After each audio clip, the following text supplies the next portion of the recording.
నేను దోమలు కుడితే దద్దుర్లకు ఒక 4 చిట్కాలు చెప్తున్నానండి.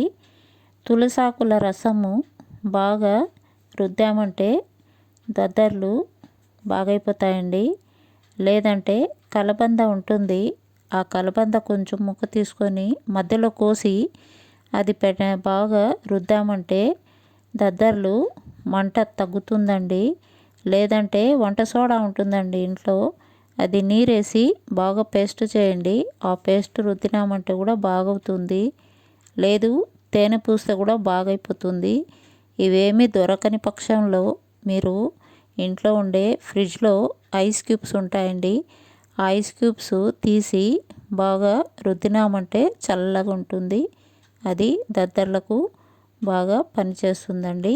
మంట కూడా తగ్గుతుందండి. మీకు నచ్చితే లైక్ చేయండి, షేర్ చేయండి, సబ్స్క్రైబ్ చేయండి. థ్యాంక్ యూ అండి.